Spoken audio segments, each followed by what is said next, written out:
Gemini, hi, how are you doing? I'm just like connecting into your energy, and every time I do, I'm just like, Gemini, Gemini. Like, I love your energy so much. Hi, I'm Jenny. I'm going to be going over the astrology transit highlights from August 18th to August 24th. We're just going to go over the week and just kind of give you some tips on how to utilize the energy, what might happen, how you might feel. And at the end, we're going to do a card pull, which is my favorite. So much fun. All right, Gemini, let's just get into it. So Monday on the 18th, we will wake up with a Gemini moon. This is your first house. This is feel good energy, feeling confident, feeling like your sense of self and your emotions are just on the same page in the morning. Might feel a little busy, but you guys are Geminis. You guys are just busy creatures. It's just how it is. Busy in the mind, busy everywhere. But then we have the moon moving into Cancer at 2:05 p.m. Central Standard Time. Keep in mind the times I say, they're always Central Standard Time. So make sure that, like, your time, anyways, you get what I mean, Gemini. At 2:05 p.m. And it will be the moon in Cancer will be making a square to Saturn and a square to Neptune. This is happening from 3 p.m. to 5 p.m. And, Cancer, it's your second house. What's great about the moon in Cancer is we can feel a little bit more emotional, but in like the best way, like emotionally wanting to start things. And it's making this square to Aries in your 11th house with Saturn and Neptune there. And squares, they can feel tense. They really can, but the moon moves fast, so keep that in mind. So if Monday night, Gemini, if you're just feeling kind of just like emotional, you're feeling tense, like afternoon night, what I say, from 3 to 5 p.m., just know that this is going to pass. This is just the Cancer moon squaring the Saturn and Neptune aspects. But you have the moon in your second house, which means that your emotional focus, when there's a Cancer moon, Gemini, your emotional focus is going to be how you value yourself. And because this square is happening to your 11th house of your communities and your friend groups, there might be a miscommunication between you, how you value yourself, and your friend groups and your communities, or your hopes and dreams. That could also be at play here. It just depends on individually what you're going through, Gemini. Like, every Gemini is different, but it is this feeling of tenseness, this feeling of, something might change Monday night within you when it comes to your value, pretty much. And then Tuesday on the 19th, we will wake up with a Cancer moon. And the Cancer moon will square Mars at 3:30 in the morning. Mars is sitting in Libra in your 5th house. This is, anytime we have any moon aspects to Mars, Mars is the planet. I almost said animal. What is that, Gemini? Why are we thinking about animals right now? Mars is the planet of energy. It's a planet of drive, and it's happening at 3:30 a.m. So if you're prone to waking up from dreams, or if you have insomnia, or if you have anything of that going on, you could get like this burst of energy in the middle of the night. But pay attention to your dreams when it comes to your values, your resources, and your creativity. Something might be sparked during this time because Mars is in Libra. Gosh, I always talk so fast when I'm in a Gemini energy. I can't even keep up my breath. Mars is in Libra, and the Libra whole sign ruled house for you is all about your creativity, like what your inner child, and your joy and your pleasure. And so with this, square going on with the moon and your inner child, that's why I say pay attention to your dreams, because our subconscious really does tell us so much shit, okay, with our dreams, to tell us like what's looking to be healed, where we're holding ourselves back. You might have dreams about your childhood this night, so just pay attention. But what I do love about Tuesday is we have one of the most amazing aspects, and we have the Cancer moon conjunct Jupiter at 5:02 p.m. Central Standard Time. This is feel good energy. This is just, Jupiter's all about expansion. It's about growth. And you guys are having Jupiter in your second house, this transit for the next year. And this is the house of money. This is the house of resources. Like, you can double your money during this time, double your resources and how you make money. Also, just like really care about how you value yourself. So the moon conjunct Jupiter, this is a good time to take some risks, okay, when it comes to anything financial. And what I mean by that is, as an example, say you're an entrepreneur, putting a video out there or putting a program out there, or Tuesday, right before you leave work, be like, hey, I want a promotion. It could play out in a lot of ways, but this is a good night to take day, night, I guess, depends on where you are, to take risks when it comes to your money, to your resources. And this is just a feel good aspect. Like, you're just going to feel good about yourself. So Wednesday the 20th, we will have a Cancer moon. The Cancer moon, when we wake up, will be conjunct Venus at 7:27 a.m. This is just like waking up on the right side of the bed. This energy. This is your emotions. Venus is pleasure and joy in relationships. This is just waking up feeling like good. Nothing too like crazy that I'm getting for you specifically, but this is where you could just like wake up and be like, damn, I just love myself so much. Like, this would be an excellent morning to really hone in on your like self-love and like love. We can always love ourselves more. We can always value ourselves more, I always say. So like, this is just a feel good aspect for you, Gemini. Now we have the Leo moon going into Leo at 6:17 p.m. and we have a lot of aspects. Because we just have a lot of fire energy, in our sky right now. So as soon as the moon goes into Leo, it's going to trine Saturn, sextile Uranus, trine Neptune, and then oppose Pluto. And this is all happening from 7 p.m. to 10 p.m. So this energy right here is all in your third house of communication, and it's all so trining Saturn, trining Neptune, it's making it so you and your communication, your mental space is on the same page with your hopes and dreams, on the same page with your communities and your friend groups, especially with the sextile to Uranus. Uranus is in your first house, Gemini.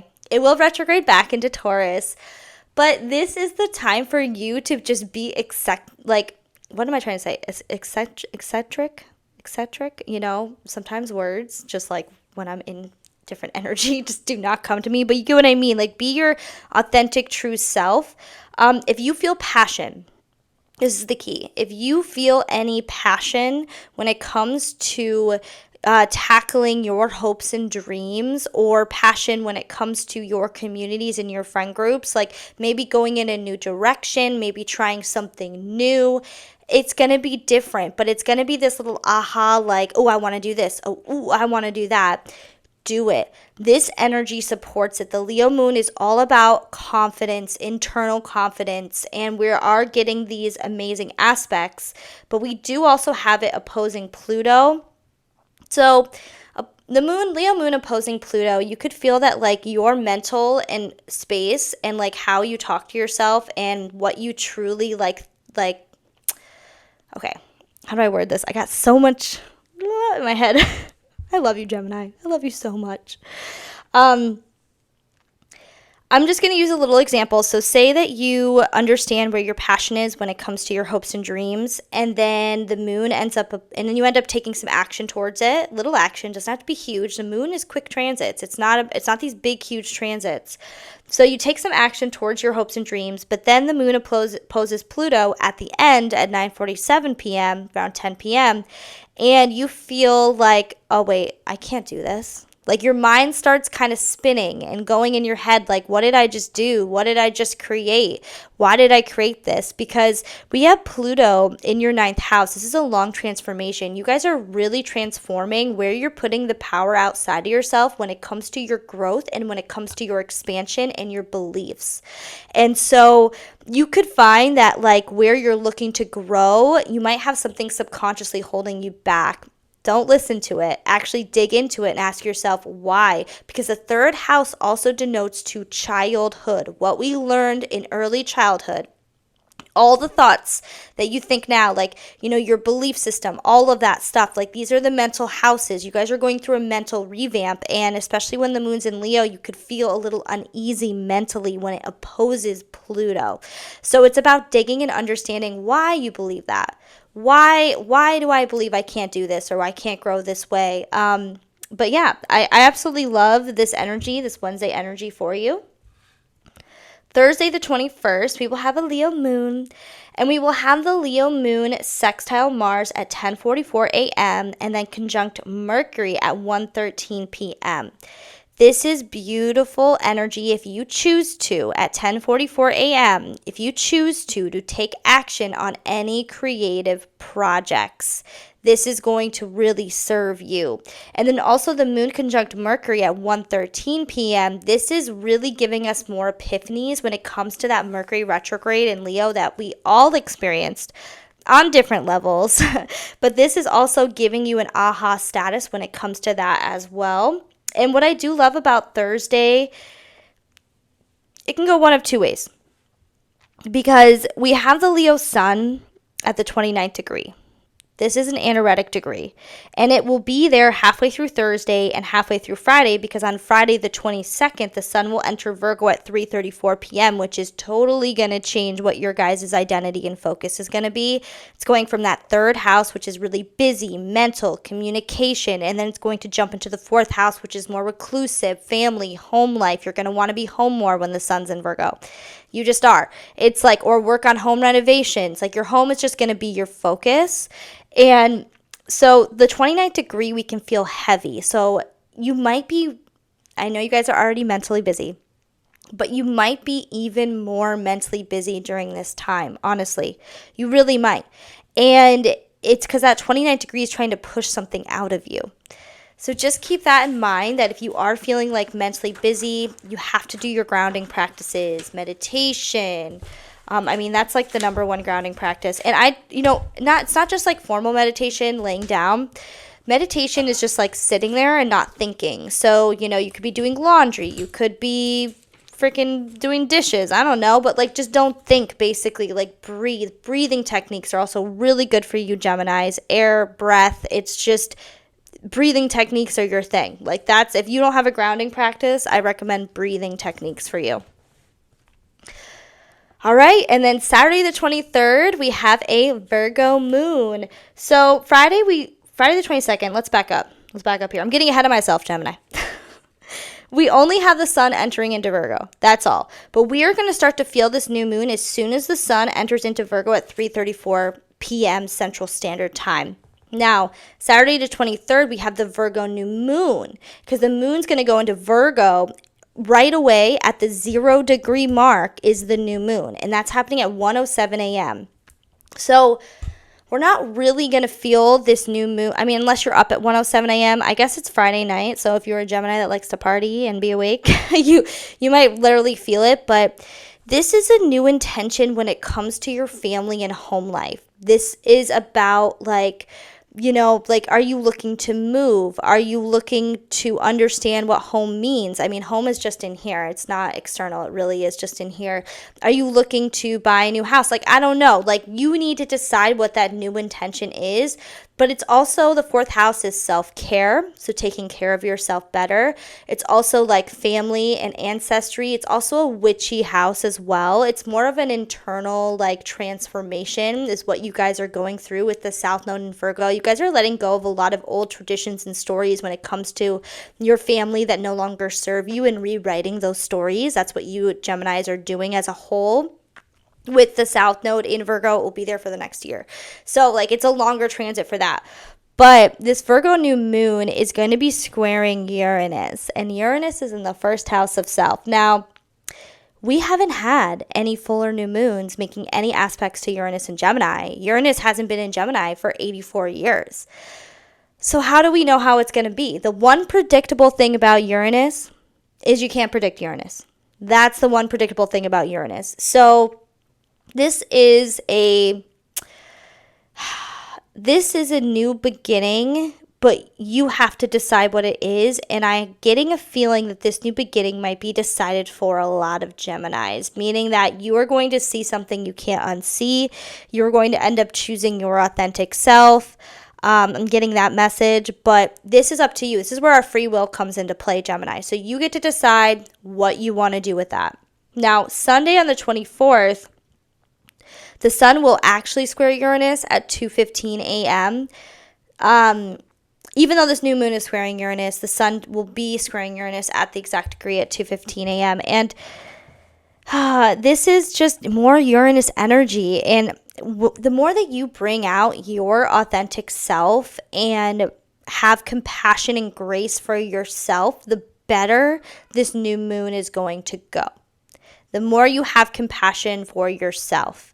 So Uranus is unpredictable. It's the first house of self and it's the fourth house. And these are major houses, okay? These are major axes. The first and the fourth, first, seventh, fourth, 10th, they are major. Like when we have things here, we experience more change. So this is going to be interesting. I'm really going to be interested to know like how this plays out for you, Gemini, but just plan for Saturday and Sunday to expect the unexpected and be able to, you're a mutable sign. This is all happening in mutable signs. Mutable signs, we're good. You guys are good with change. You're good with the ebbs and the flows of life. So it's about really paying attention to what it is you actually desire, really.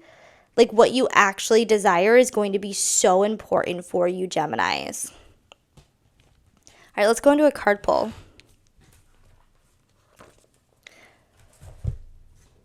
Don't forget to like, don't forget to subscribe. I always forget to say that, so I'll say that now. And then also Gemini, pick one or two. I'm going to do two different energies for this week. Two different messages. Take what resonates, leave the rest.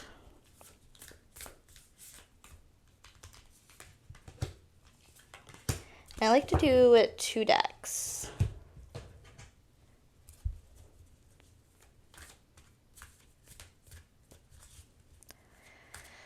Oh, I'm just like getting this like, I don't want to be here energy. I don't know if that's like a specific person, but you're like in a situation where you just like don't want to be in. Like, I don't want to be here.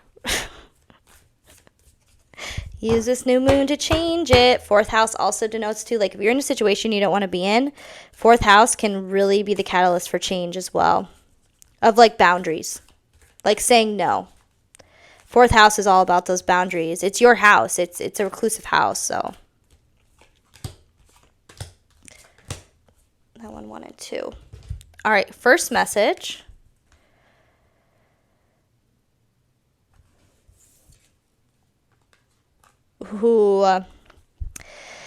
First message, if you pick number 1, I'll show you the image here.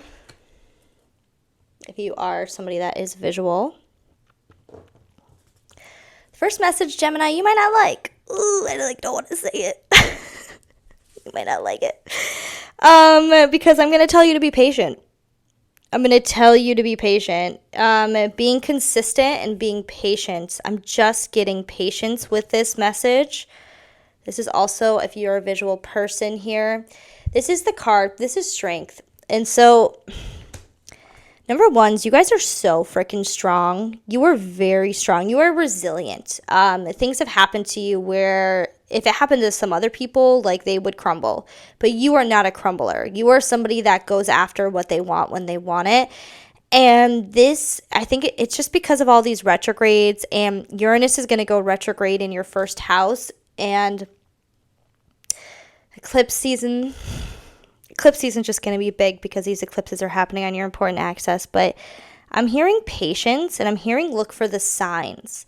So this week is going to be very important for number 1s to be patient and to look around and be present and pay attention to the signs that present itself.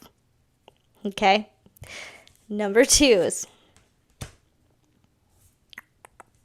I'll show you the picture because some of you guys might be visual as well. Ooh, number 2 is, you guys are powerful. Oh my gosh. Powerful with your words. Very powerful. Number 2 is next week, let things end. Let things end for you, number 2s. Like, if endings are presenting themselves to you, if doors are being slammed to you, let them end. They are not meant to be in your life. Situations, people, places, things, it could vary. But don't waste your amazing energy and your words on things that don't matter. This is going to be more of a selfish week for number twos, like pretty selfish. Stay in your confidence. I'm hearing you guys just stay in that confidence, but this is going to be more of a boundary week for you, setting up boundaries, letting things naturally end and go to the wayside. When it comes to friend groups and communities, I'm hearing for some specifically, but then also when it comes to just all relationships, let it end. Okay? Your eclipse season is going to go so much smoother if you release and let go and let that shit end. All right, thanks so much, Gemini. I feel like I went through this so fast, but I always do with you guys. Like every time I'm channeling your energy, I'm like, Gemini, Gemini, Gemini. I'm like, that's just how my brain works. Thank you so much for watching. Don't forget to like, don't forget to subscribe, leave me a comment, and let me know if any of this stuff resonated for you. And have a great week. I'll see you next week.